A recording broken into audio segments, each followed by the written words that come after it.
What is up, YouTube? That's here, and today I'm super excited to be bringing you guys a brand new VGC 2021 Series 8 tier list. We made a video similar to this about a little bit over 2 weeks ago now, where I broke down what I thought would be all of the restricted Pokemon, broke down 5 Pokemon in each of the tiers, and just generally giving a good idea of how these Pokemon should be played, some common items, some common sets, based off, previous restricted formats, VGC 2016, VGC 2019, and how, I thought things would kind of fall into place. Now that we've had the meta for, a couple weeks now, I feel it's been a lot more fleshed out. Dynamax does completely change the game, so certain Pokemon are a lot better thanks to Dynamax than I initially gave them credit for, so I actually wanted to go back and do an updated tier list, and instead of breaking down the full, move sets and, EV spreads and things like that like I did in the last one, we're just going to talk about, where I'm going to put these Pokemon and maybe if they've moved up or moved down and the reasons why. If you want to see that initial full breakdown, you can check down the, the original tier list. I'm going to be leaving a link to that in the description of this video. I go into a lot of EV spreads, common moves, and yeah, certain Pokemon are a lot better than I initially gave them credit for in that original tier list, but you can still see how those Pokemon should be being played. So definitely check that out if you're interested in that type of stuff. But to start things off, we're going to start things off with the best Pokemon in the game, I think. I think the best Pokemon in the game, bar none, is still Kyogre. I think it is still Kyogre. This thing is absolutely amazing. It makes that big weather, sets that drizzle. We've seen just so much Torn Ogre. And remember, if you remember my very first VGC 21 Series 8 video, Rental Team, it's Kyogre. Kyogre is so hard to play against. Even if it doesn't have rain, this thing is just so bulky, and the amount of respect you have to dictate to a Kyogre to make sure you don't just auto lose to a Scarf Water Spout or even a Dynamax Ogre is just absolutely amazing. It has good matchups for pretty much every single other restricted Mon, and so I think that just makes it so good. It can be used in Tailwind, it can be used in Trick Room. Nothing's really changed with Kyogre, and it's still just, completely broken. But definitely feel free to let me know if you think Kyogre is the most busted in the comments. I think a few people are actually going to think that this Pokemon, this next one that we're going to look at, is probably the most busted. And you know what? They could be right, or they could not be right, because it's really anyone's game, and I think that Zacian is the next up on the list. I think Zacian is still super good. We've seen a ton of people using Zacian as their main restricted. Recently, Zacian Lapras teams are still super popular. You go Fake Out from Incin, you got Lapras for dual screens, Regieleki for speed control, and you pack a Zacian in there with maybe a Rillaboom to be able to cut damage from Earthquake. And Zacian's actually able to carry pretty hard. The Intrepid Sword ability boost, it's already, I think, 170 base attack stat, even higher, and it's just freaking busted how much damage this thing can put out. No amount of Intimidate creeping is going to be able to keep this thing down, and even if they do put 4 or 5 Intimidates up on the Zacian, you just switch it out, reset it back out in, still gets that big +1 attack from the Intrepid Sword, and it's still super, super strong. So I think Zacian, these two are pretty much the two restricted monsters that are dictating the meta right now. Now, the next pick is a little bit of an anti-meta pick, but I know it's a very popular one, and that's going to be Yveltal. I think Yveltal does bring a lot to the table, and while Kyogre's a mon that, packs a ton of, AoE damage, you have to run, a little bit of a Rain Core or a Torn Ogre Core to make that work. Zacian still being amazing, but, it requires, that, Lapras, Incineroar, Regieleki type team comp to really reach its fullest potential. Yveltal, on the other hand, can be slapped onto literally any team. You got Trick Room, cool, Yveltal. You got Tailwind teams with speeds everywhere, cool, Yveltal. This thing can be packing the Weakness Policy sets, it can be packing the Assault Vest sets, and you can kind of just splash Yveltal onto most teams and give yourself good matchups against really, really good Psychic and Steel mons that are just pretty much everywhere right now. I think Yveltal is super, super good, and the reason why it's, in the top 3 here is because we're not seeing as many Xerneases as I think we should be seeing right now. We're not seeing that many big fairies. Tapu Fini can't hang with Yveltal, and all it really takes to make Yveltal work similar to Ogre is a good Lightning Rod mon. So I think Yveltal is very, very good right now. Dark Aura is an amazing ability that powers this thing up to near god level status of damage dealing. So really, really good. After a Weakness Policy, they can one-shot pretty much everything, and Yveltal's pretty busted. Now, I'm going to go out on a limb here and put the next Pokemon on the list. I know a lot of you guys are going to be very surprised I'm ranking this thing this high, but I have reasons, right? I got my reasons, and that's going to be Groudon. I think Groudon is, let's actually take a look. I said initially that Kyogre didn't really have any checks, and it really does not. You know, it actually can have a good match against Groudon even in the sun. You know, but let's look at Zacian and Yveltal. Groudon has a pretty decent matchup against those. We can go for fire or ground attacks into the Zacian. Groudons are usually packing the big rock attacks to be able to deal with things like, you know, Ho-Oh, for example. And if you can get the Kyogre to where he's fighting you in the sun, and they're rocking like a Scarf Ogre set or something like that, Groudon, with the correct amount of special defense investment, maybe, you know, like a white screen or something, if you build your team a little bit around the Groudon, it's one of the few restricteds that can take on, you know, the big three. So I think Groudon is so good at dealing with all of those, but also all these steel types, all the Metagrosses, and all of the other Pokemon that we're going to be talking about that are just really sticky and hard to remove. Groudon's one of those mons that can hit super hard and doesn't care what your opponent's doing. Precipice Blade is so good. I think one of the, you know, the bad things about Groudon is it's losing its fire typing, so it can get like Will-O-Wisp and stuff like that. But as long as you're protecting it from getting Will-O-Wisp, I think Groudon is a lot better than people give it credit for. You know, Groudon historically has been, I think, you know, the, you know, most popular restricted mon in previous formats, you know, back when it had its like primal forms. But it losing access to like the red orb and things like that, making it so it doesn't stab fire attacks and can't go for like those big special Groudon like fire eruption type things, it makes it a lot harder to play Groudon. But, you know, even recently you saw us using that gravity team with Groudon, and that thing hits super hard. And I feel that people generally should be trying to use a lot more Groudon, because Groudon Venusaur is, I think, really good. Groudon Charizard's really good. Charizard can go for max airstreams to make the Groudon even stronger and faster. And I think that it just brings a lot more to the table than people are actually giving it credit for right now. And as for the last slot on the S tier list, I actually think it's going to be Dialga. Now, I think a lot of people would probably put Dialga right after Zacian, because I think like Vested Dialga is really popular right now. Weakness Policy is always good. It has the bulk that it needs. It's a Trick Room setter, and it just has really good typing. Like Dragon Steel is so good. And I think one of the reasons why Dialga is so good is because a lot of people like aren't really using Groudon right now, and that's one of the reasons why I still put Groudon over Dialga, is because like I know the more popular Dialga gets, more people are going to start realizing that they should be using Groudon. Like, Groudon is the natural predator of Dialga. It's so good versus Dialga as well as the rest of them. And, you know, back to talking about Dialga, though, it's just really good. I initially ranked Dialga a lot lower in the list because I didn't think that people would be utilizing Dialga as much of a Dynamax option as they actually are. You know, Vested Dialga being going to go for, like, max Quakes and max Steel Spikes. It's super good. It sticks on the board forever. All you gotta do is pack a mon that can toss a heal on it every once in a while, and you're gonna be good to go. But like, yeah, the Vested set's really popular. Weakness Policy sets are still really popular. And I personally have had a lot more fun playing with Dialga than I thought. And actually, the addition of like the ability patch, making it so you can run Telepathy Dialga, has been a lot of fun to work with. So I think Dialga is definitely in that S tier.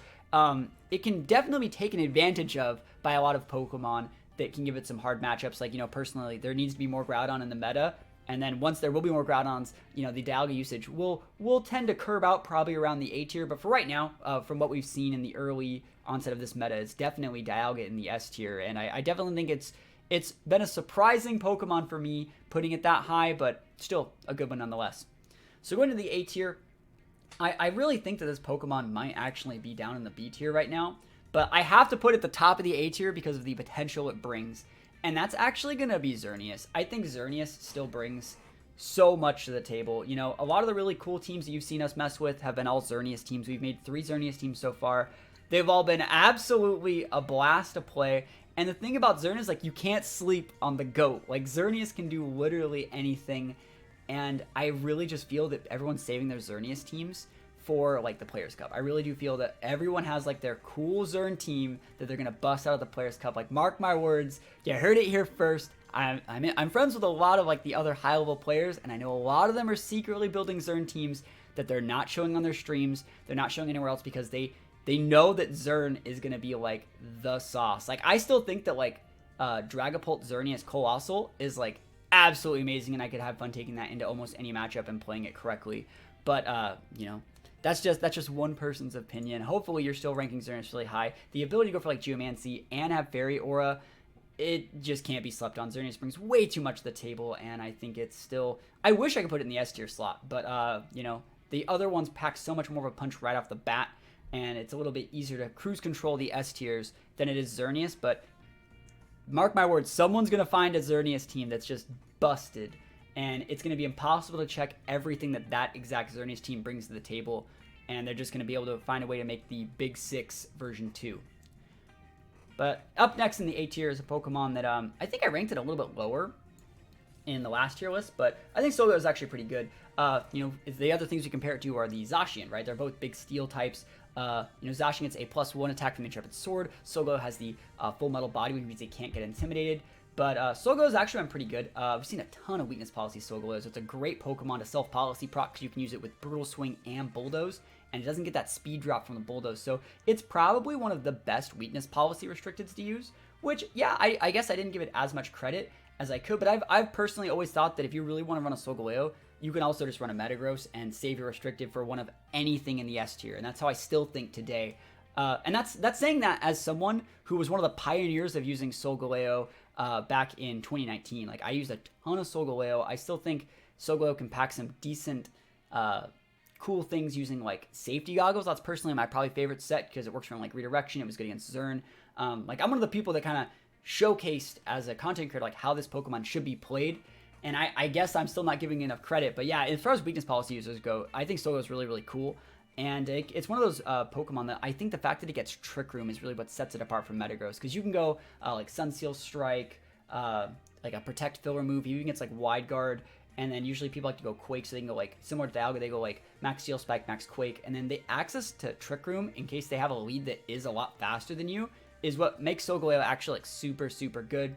And yeah, it's just a super standard mon, similar to Yveltal. You can kind of splash this thing into your team if you just want a meta or a restricted to throw in there. With limited, bulk investment, it's going to be able to not die to pretty much any hits and proc a policy and just reverse sweep your opponent. So very, very good mon. The fact that it's not affected by Intimidate means it's one of those Pokemon, similar to a lot of the other things in this list, that say, I get to do something and there's not a dang thing you can do about it. So up next on the list, I'm putting this Pokemon up here, right? And I still have not used one of these. I have still not used one. I do not have the Ice Horse. I picked the Ghost Horse in my game, but I've seen a lot of it used, and I still think this Pokemon is like really, really good. The ability to have like an AoE move that has like as much, I think it's like a 120 or 130 base power physical AoE move that cannot miss, with the ability to like set TR and have 2 abilities. Like, I do not know why more people aren't using the Ice Horse fusion thing, the Icecalirax. It blows my mind. I've seen vested sets do really well. I've seen Trick Room sets. I've seen Life Orb sets. I think this thing packs so much potential. And until I personally use it for myself, who knows? I might use it one time and be like, this is the best Pokemon in the game, triple S tier. But I just haven't really used it yet, so this is as high as I can place it without personally using it. But I do think it brings so much more to the table. We're going to be looking at the rest of the mons in this list. And yeah, there's other mons that can set TR, but there's not mons that like set TR and then just like win the game by themselves, which this thing does. It's very susceptible to things like Will-O-Wisps, Intimidates, Screens. That is the reason why it's not, triple S tier. But I really feel that like there are going to be ways to bust this thing off. And, I guess one thing is if you do set TR with this thing, it only has a 50 base speed. So like even if you set TR, you're still actually getting, undersped by things that are made for TR. So like it's not always the best thing in the world. I also think this thing's relatively underrated in terms of like Tailwind teams. I think that like this thing could actually like pop off with the right like Tailwind teams. I saw someone using an Adrenaline Orb set the other day that was pretty cool. And I think Incineroar really keeps this guy down. But all you gotta do is surround it with the right Pokemon, make the right team for it, think a little bit outside the box, and I think Caloric can be super good. Speaking of other Pokemon, I think it'd be super good. I'm always gonna rank Dustmain high. This is probably my favorite restricted. Like, people ask me this question literally every single day. That's what's your favorite restricted? It's probably Duskmane. I like Reshiram, but like in terms of like playstyle, I think this thing just brings so much to the table. Prism Armor making it so it can really, really mitigate the bunch of weaknesses that it has to like ground, to dark, to fire. All those things get heavily weakened. It makes it a great weakness policy mon, but also just a really, really bulky, safe Trick Room option. Like, I really like Duskmane as opposed to Dialga in a lot of situations because, yeah, they both get Trick Room. Yeah, they're both steel types that are super bulky, but Dustmane's ability cuts the damage from weaknesses. I'm bulkier, and I get a recovery move in, like, Morning Sun or Moonlight. I think that's so, so nice. Yeah, I don't really get to play the super hard carry game with Dustmain where, I just get like a policy proc and one-shot everything. I tend to go for a little bit more bulk on my personal variants of this Pokemon. But I do think it brings a lot to the table in that it's a super sticky mon that's going to stick on the board against a lot of these other restricted mons, especially things like Zacian, and just have a great matchup. I think Yveltal, Groudon do give it a little bit of bad matchup sauce, but I think overall Dustmain is still very slept on. A lot of the people haven't really moved into using a lot of Dustmain yet, and so I'm excited to see the really good players see how their sets on this Pokemon are. So Dustmain's busted. Another Pokemon, the last one of the A tier, I think is actually Palkia. You're starting to see a pattern where the Pokemon that are really good because of their versatility. Like Kyogre is really good in both Trick Room and Tailwind. Yveltal can be splashing at anything. Groudon can be in Trick Room, Tailwind. Dialga gets Trick Room if you need it. Sogo gets Trick Room if you need it. The Caloric gets multiple abilities, Trick Room if you need it. Same for Dustmain. Palkia is very similar. It can be paired with like Comfey. You can go for like a really fast Tailwind team because it has 100 base speed, which is actually a lot faster than a lot of these things.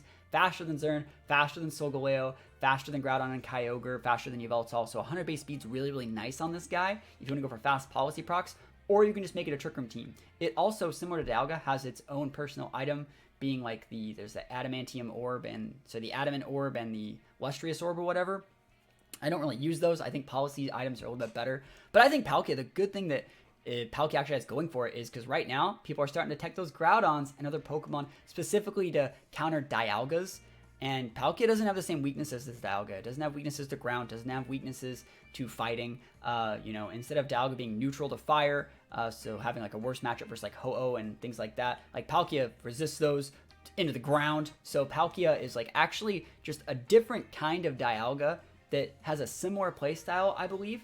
They both do get telepathy, and just Palkia doesn't have the same weaknesses. You have to use fairy types, and so that can be definitely mitigated by the use of like a Metagross teammate or their steel teammates and things like that. So I think Palkia is very good, and I think Palkia actually has the potential to move up a couple slots in the A tier, and I would love to see Palkia in the S tier. You know, the last restricted regional I went to in 2019, I used a team built around Palkia. And I think the Pokemon brings a lot more to the table than people initially give it credit for. As long as you can protect it from like getting snarled and like have a way to break screens, this Pokemon can definitely be the carry that you need to win the game.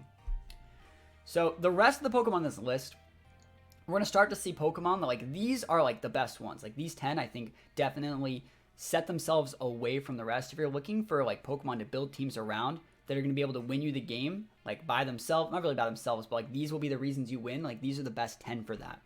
Up next is going to be Ho-Oh, and so like a lot of people are probably even surprised I haven't put Ho-Oh up here yet, but there's so many problems with Ho-Oh, and I think the biggest problem with Ho-Oh is actually the timer for the game.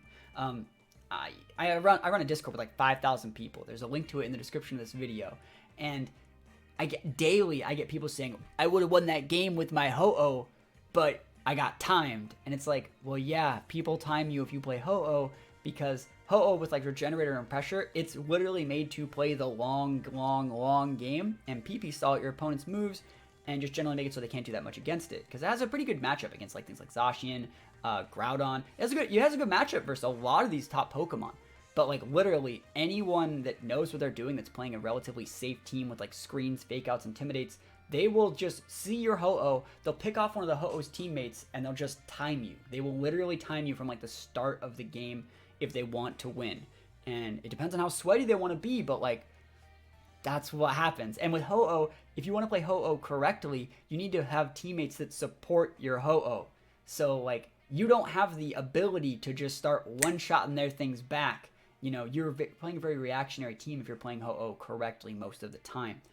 So it's really, you're at their mercy to time you. And so the good players start timing the Ho-Oh players at high level. And so that's why I can only put it at the top of B tier. Also, another thing is like a lot of these Pokemon are starting to tech rock moves. You know, Metagrosses, Solgaleos, Groudons, they're all teching rock moves exclusively for Ho-Oh. And, you know, if your Ho-Oh gets gimped early on in the game, you're just up the creek without a paddle. And it just means that Ho-Oh has a lot harder time being successful than one might think at first glance. So this is the highest I can put it. Similar to the other Pokemon that's going to be right after this, it's going to be Calyrex Shadow. Like, I actually had Calyrex Shadow in like the S tier in the last list, and I still think this Pokemon's like super good, but you just have to play it a lot differently than the other Ubers. You can't really ever lead with this thing. Kind of similar to Ho-Oh. You have to save it to strike at the right time, and the fact that like both of these Pokemon have like 4 times weaknesses to pretty common moves, Ho-Oh being Rock and Calyrex being like Shadow and Ghost, like someone could literally just like use Snarl and like you're the saddest panda in the world. Like, it's not that good. Like, Moltres is everywhere. Like, Moltres, Galarian Moltres, Yveltal, Incineroar. These things, even Grimmsnarls all have, like, Sucker Punch nowadays. Like, it's, like, impossible to make a team around this Pokemon because it's, like, it's really, really good. It packs so much damage off the Astral Barrage. Again, AoE special attacks, gets like Expanding Force. It's so good. You compare it with Indeedee, but I feel like we've already evolved past the meta where people just leave Indeedee Calyrex and just dumpster it. All it takes is one Snarl or literally just the use of Incineroar. This Pokemon has no matchup versus like vested Incineroar, and Incineroar can just hit the Indeedee, then hit this. It takes like 2 turns, and you can totally eat any amount of damage they're going to throw at you. And so I think if you're a restricted, yeah, like, the good thing about Calyrex is it has good matchups against, like, the other Calyrex, or, like, Solgaleo, or, like, even Xerneas, for example, or even the fact that we outspeed Zacian is really nice. But if you're a restricted that's, like, straight up biggest counter is things that aren't other restricteds, you're in for a bad time. So this is the highest I can put it. It's probably only going to go down as the meta gets more fleshed out, but it's a cool Pokemon. Maybe someone else will use it in a different way than I have. A sleeper Pokemon that's going to be next on this list. This one came up from the depths, and that's going to be Zamazenta. I think Zamazenta is way better than I initially gave it credit for. I've always liked Zamazenta more than Zacian personally, but now that like we're starting to see this thing get a lot of play with coaching, being able to like, you know, pass coaching the attack and defense boost to like, you know, Registeels and other really bulky teammates like Metagross. And it's actually pretty cool. I think it's a little bit of an anti-meta team. We saw Moxie Boosted popularize this Pokemon using like Lapras with screens and things like that. And you may think that I'm putting it a little bit high on this list, but like Zacian, who is like the counterpart to it, is S tier. And this is like a bulkier Zacian. You know, similar like if Solgaleo is the Zacian to Dustmain, you know, Dustmain's also almost as good as Solgaleo. Like I feel they're very similar. Like Sogo is comparable to Duskmane, like Zamazenta is comparable to Dusk. Yeah, you get what I'm trying to say. Like, you get what I'm trying to say. Like, the Solgaleo and the Zacian, Zamazenta, Duskmane. But the point I'm trying to make is that all of them are really good. Behemoth Bash being able to hit restricteds, Dynamax Mons for double damage is really, really nice. Getting access to, like, close combat, getting access to coaching, wide guard. Very, very good mon that I've personally had a lot of trouble removing from games. Like, it kind of comes on the board mid-game, and yeah, I can intimidate, spam it, but, like, it always does more damage than I think, and it's always bulkier than I think. So I think this Pokemon is definitely better than people give it credit for, and it's probably only going to move up as, you know, the meta gets more fleshed out. I feel like this is going to be a really good anti-meta mon. If we start to see, like, more big tournaments, like maybe after Players' Cup, you know, we'll start to see more, like, monthly tournaments from TPCI, and I feel like Rogue Zamazenta teams can actually do really, really well against a lot of these, because it's the wide guard. Like, it just dumpsters the Ogre, dumpsters the Groudon. One well-timed wide guard can just win you the game, and Zamazenta brings that to the table. Next is going to be Mewtwo. A lot of you guys are probably surprised to see Mewtwo this high, but if you remember, I actually had it higher in my last list. I think Mewtwo's actually still really good.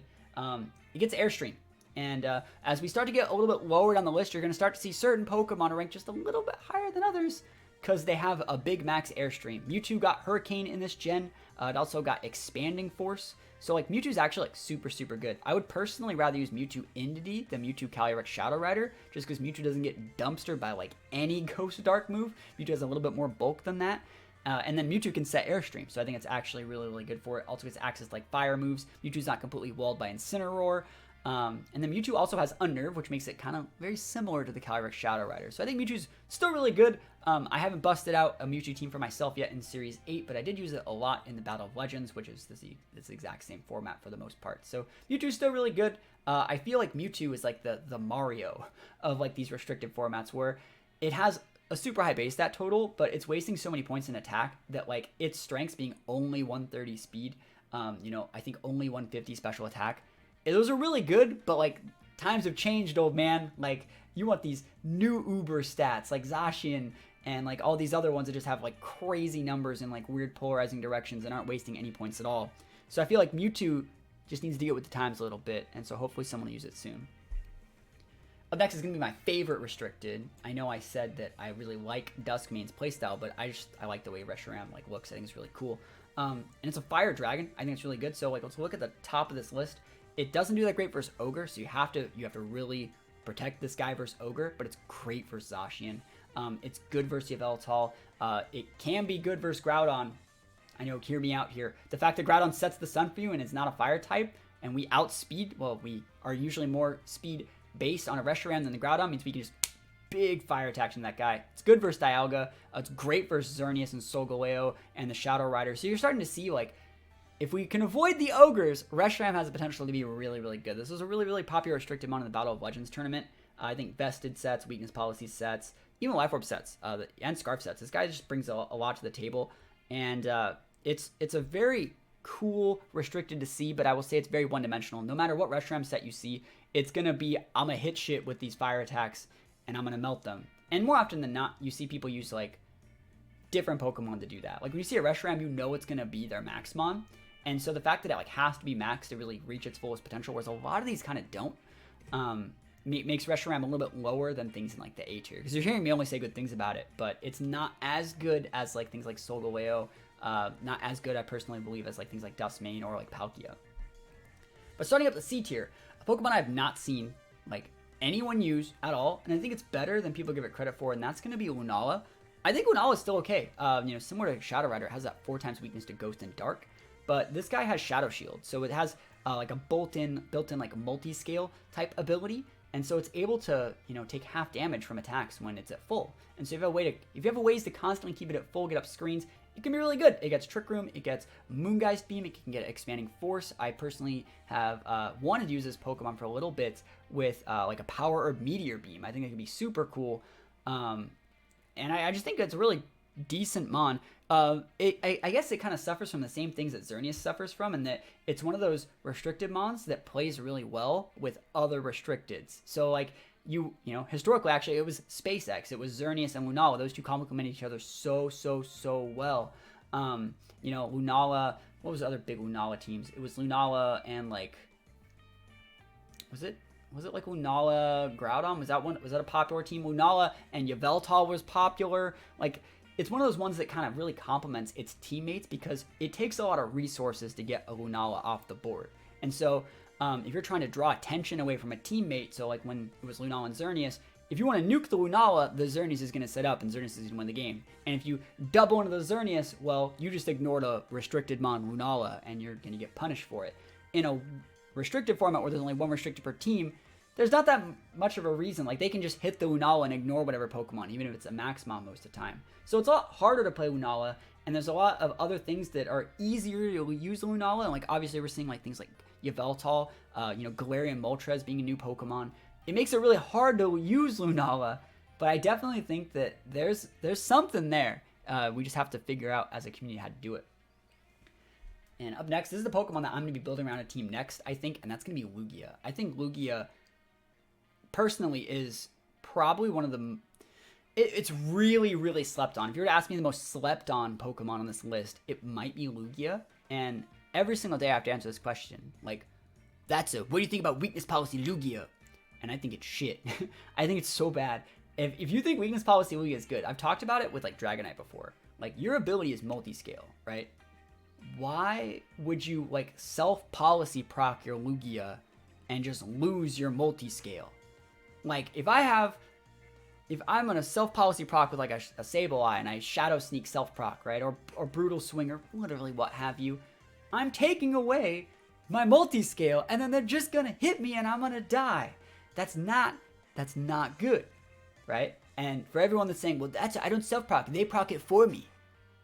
Good players don't just proc policies and live, and they don't just proc policies and live to tell the tale, you know what I mean? Like, they will not. They'll play around it. Like, they will obviously play around it. And if you're someone that says, like, well, it works every game for me, you should probably try playing some better people or climb the ladder a little bit more, because good players will not just proc your policies and not KO you. It's very, very rare. And also, like, Players Cup, the format for all the tournaments right now is all open team sheet. They're going to see your policy, which means they're really not going to proc it. So, personally, after all that, I think the best item for Lugia is actually Leftovers. Like, Protect set with Leftovers, being able to retop yourself off from multi-scales. It's so good. Plays with a bulkier, recover thick-based Lugia. And unlike Ho-Oh, I think Lugia brings a lot to the table in that, like, Ho-Oh's relying on like Sacred Fires and Brave Birds, but you can wall it out, you can intimidate it into the ground. Lugia gets Aeroblast, high crit ratio, you can crit out. And the reason why Lugia, you've only heard me say really good things, is so low is because it has like abysmal typing. Like weaknesses to electric, ghost, dark, rock. Like this thing, ice. Like it's a weakness magnet. Which makes sense why people would like to use it with a weakness policy, even though I just explained why it's not good. I just think Lugia brings so much cool stuff to the table in that it has a 110 base speed too. I think it's such a nice speed tier. That outspeeds everything other than, let's see, Zacian outspeeds that, Mewtwo outspeeds that. That's it. Lugia's faster than every other Pokemon on this list so far. That's like nuts. That's like super good. That means, do you want to go first? I like going first. Going first is pretty good, especially if I can go first and use a recovery, move the top off my multi-scale so I don't die. You see what I mean? Wasting your time, wasting your opponent's time going into that Lugia, they're not getting anything done. It's so valuable. I can't wait to show the Lugia team that I actually have planned. It's going to be so good. I'm going to break off how people think this Pokemon should be played. But yeah, Lugia brings a lot to the table. It's just hard to use. And then that's about it for Lugia. Up next is going to be a Pokemon I think might be in like a very similar place as it was in the last list. And that's Kyurem White. I think Kyurem White's actually really cool. But I think it's a great Pokemon to pair with Comfey. I personally have not used one of these yet, but I've seen a couple rentals for this thing. And as far as like the dragon type Pokemon that you pair with Comfey and then you like policy proc with Draining Kiss, I think Kyurem White's a really cool one. Because like you could do it with Palkia. You could do it with, like I was doing it with Zapdos the other day. You can do it with Rayquaza, Giratina, things like that. But Kyurem White's really cool because it gets the big ice attack, the big dragon attack, and the big fire attack. So the things you're sacrificing there is you're not getting like the ghost and dark type attacks to break like a couple of these other things. Like you're not being able to break psychics and ghosts and darks as easy, but you're able to break literally everything else. Like you're able to break steel types, which is something you don't see that, like you don't really have dragons that have good matchup for steels very often. It's very few, far, and in between. And so I think Kyurem's actually kind of cool. Has access to potential AoE with Blizzard. Like I like this Pokemon. I wish I had one. I wish I could make content with it because I think it's actually really, really fun. Yeah, it has a lot of weaknesses as well, but Kyurem doesn't really care about weaknesses. Like it just exudes tons of damage. Up next is going to be a Pokemon that's kind of similar to Ho-Oh, and that's going to be Ichinitas. I used one of these the other day, and the team that I was using didn't have like EVs on the rental that I was borrowing. But the Ichinitas itself actually played really well. Similar to Lugia, it has a 130 base speed. So you're outspeeding like literally every one of these but Zacian, and Zacian has a bad matchup with Eternatus because you only get 8 Behemoth Blades, which means you use Protect or Recover for a couple turns, and they're gonna run out of PP. This is probably the best pressure mon in the format. And yeah, it just plays the long game. It's very susceptible to getting timed, which is why it's so much lower on the list than Ho-Oh. But Poison Dragon is a really fun typing to play with. Gives you a great matchup versus fairies. It gets Dynamax Cannon similar to like Zacian's and Zamazenta's like Behemoth Blade type stuff and Behemoth Bash. So it's able to do double damage versus Dynamax mons. And so even though it can't Dynamax itself, it makes it so it's still a mon that can actually do some pretty decent damage against other Dynamax mons. So we've used it recently, and I probably want to give this Pokemon another shot in my own games with a team that I make, but definitely a great mon nonetheless. It's susceptible to being timed. We got timed like 3 times when we played with it.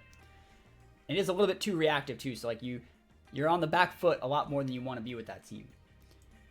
Up next is Zekrom. I haven't personally used Zekrom yet, but I've seen, I know Zang was using Zekrom the other day. That was pretty cool. And one thing that Zekrom really brings to the table is it only has like a few weaknesses. Obviously Fairy and Ice and Dragon, and then Ground. That's it. So like Electric typing is one of the best offensive typings because it only has the one weakness, Ground. So a lot of these Pokemon you see have like a multitude of weaknesses. I talked about like Reshiram, Lugia, Lunala. They all have like a ton of weaknesses that make them hard to use. Zekrom is a little bit more one-dimensional in that like you can tunnel into the things that your opponent needs to have to beat you. And like, let's take for example, if I'm going to use a Zekrom and you want to use your Landorus to check my Zekrom, good luck, because like I'm going to hit you with the Wormwind and lower your Landorus' attack to make it so your Max Quake or Earthquake won't be able to KO me. Hell, it might even be proccing a Policy, or if I self-proc my own Policy with a Comfey, even though you intimidate me at +1, if I'm maxing and you're not, you're going to get KO'd. So like Zekrom is really cool because it has the ability to just destroy things with really, really good offensive typing while not being super weak on the defensive side to a lot of the things. Like it has a great matchup versus Ogre. It forces Zacian to have Play Rough, which we don't see that often. amazing matchup versus Yveltal, abysmal versus Groudon. And against Dialga, it's a little bit not great too. So Zekrom, I guess one of the bad things about it is it's relying on Bolt Strike as well, which is an 85 accuracy move for its big physical nuke. It doesn't, you don't really use like Thunder Punch things like on it, so it can definitely miss its big single target attack. And again, single target attacks in like a meta dominated by like AoE moves, you know, like the Precipice Blades, Water Spouts, Dazzling Gleams, Astral Barrage. It's a little bit harder to use those Pokemon, especially when like Zekrom, which one Reflect or like a double Intimidate, and this thing's pretty much turned off and you have to switch it. So it's hard to use Zekrom, but I'm sure someone will figure it out. It was one of those Pokemon that we used to see all like Zekrom Ho-Oh in like previous years, and I thought that was a really, really cool team whenever I would see it.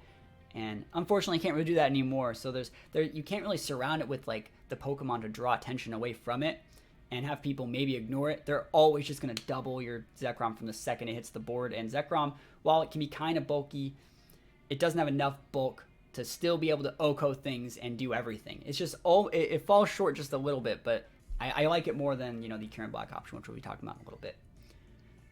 Let's talk about Domwings Lunala.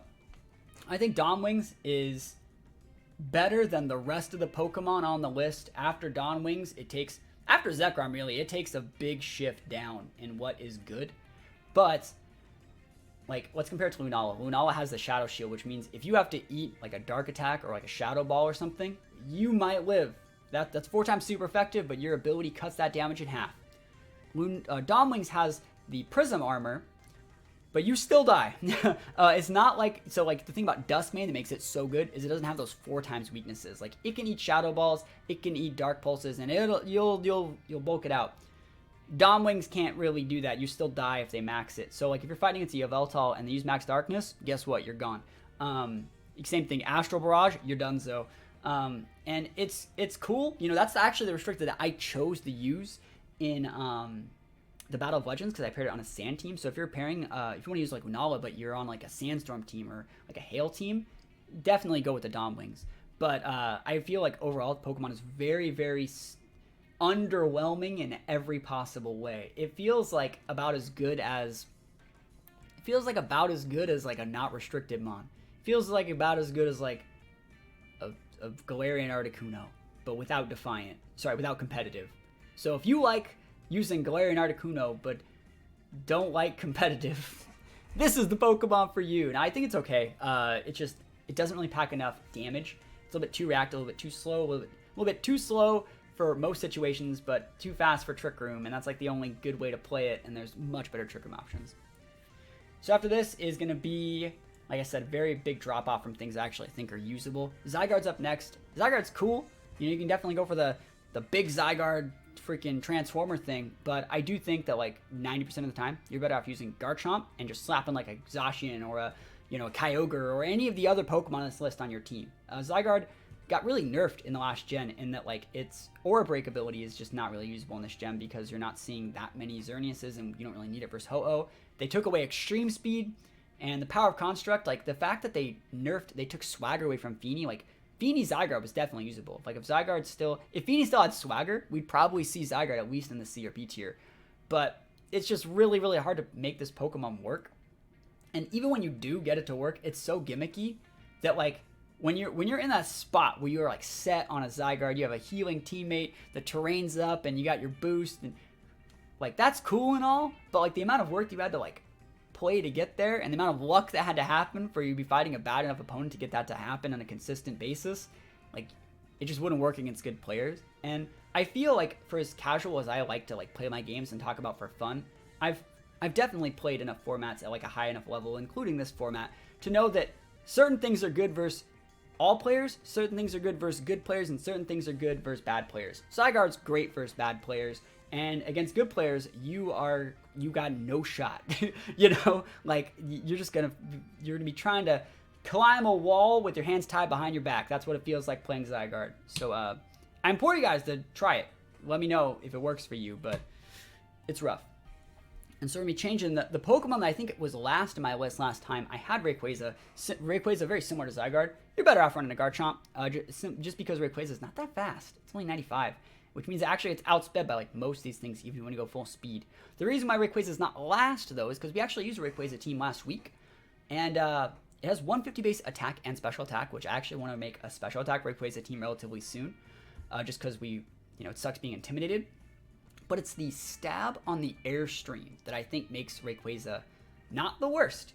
I think I was using a Life Orb set and just Dynamaxing and just airstreaming things off Life Orb. Like, I was able to one-shot, like, everything. I felt like I had a delete button from a base 95 speed Pokemon, which isn't saying a lot. But then after you get a speed boost, you're in a pretty good spot. So I think Rayquaza is better than people give it credit for. Dragon's Ascent is an amazing move, and obviously if you were going to Dynamax and get it turn into the airstream, get the speed for next turn, like, that solves its biggest problem, which was speed control.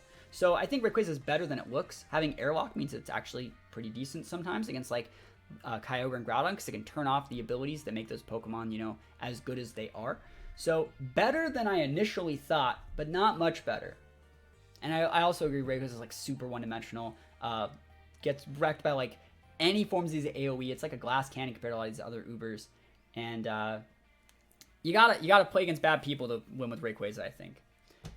Up next is going to be Current Black. We also used the Current Black team that was super fun to play. Also built around Airstream, and it doesn't stab the Airstream, but access to, like, big Freeze Shock in max mode does a lot against a lot of these things. Great matchup for Yveltal. Good matchup against Kyogre as well and Groudon. So, but, like, abysmal matchup versus, like, Zacian. So it's a little bit hard to use Current Black, but I think Current Black, it oozes style. If we're looking at, like, the last few of these mons, I'll also put the last one up here just so you can see it's obviously going to be Giratina. The problem with these last 4 have is, like, 1 Intimidate. These Pokemon are useless. You just literally have to lead with Incineroar and then switch Incineroar away to your Feeny.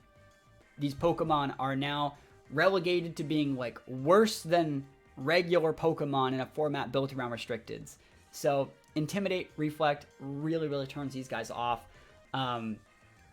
Yeah, I guess I'll talk about, like, both these guys. They're a lot of fun to play. Like, if you actually look at, like, a lot of the Pokemon, I've actually used a lot of the ones on the bottom of the list a lot because I just like them more. Current Black can one-shot anything, similar to Rayquaza, but it has a ton of weaknesses. It's very susceptible to Intimidate, and I will say, though, that as weakness policy users go, and I paired it in that Trick Room team with Comfey, we got some good one-shots on things. So, like, if you can just luck into not fighting Zacian or Xerneas, or even, like, Solgaleo, like, you're gonna have a good time with Current Black. But if you have to fight against, like, those things, you got, like, no chance. And Giratina, I think Giratina is awesome. We used the weakness policy Giratina set as well. I guess I'll also put, like, this Giratina up here. I don't really like Origin Form because I feel like Giratina should be using its actual item. I think it's probably a pretty decent weakness policy guy because you can self-proc it with so many different ways. Using, like, Brutal Swing, Shadow Sneaks, things like that. Very, very well hidden policy mon. Gets pressure. And obviously the Origin form has to hold the Grisiazorb, so you can't hold a weakness policy. I will say they'd be nice to have Levitate, but, pressure is a good ability too. Also gets Telepathy, which is, not good for self-policy procking, but good ability nonetheless. I think Giratina is fun. Ghost Dragon is really cool, but, like, as far as, let's go back. So, like, in terms of running Zygarde, I'd rather run a Garchomp. In terms of running Rayquaza, I'd rather run a Salamence. In terms of running Current Black, I'd rather run any dragon with a base 100 speed or higher. In terms of running Giratina, I'd rather run Dragapult. I'd rather run Dragapult over all of the Pokemon in this bottom D tier. I'd rather run Dragapult. It's literally a better Pokemon than, like, all of them. So, hopefully, that answers your question. Hopefully, I mean, not answers your guys' question, no one asked the question, but hopefully you guys like the list, man. This actually took a lot longer than record. I thought this was going to be like a 10-minute video, but I went a little bit more depth. Hopefully your list looks exactly like mine, and if it doesn't, think about leaving a comment and letting me know where you think I messed up or what you would change. Hopefully you guys like these videos where we go a little bit and look at tier lists and things like that. If you want to see more, again, definitely feel free to let me know in the comments. Other than that, hopefully you guys have a wonderful start to your week, and I will see you guys next time. Peace out.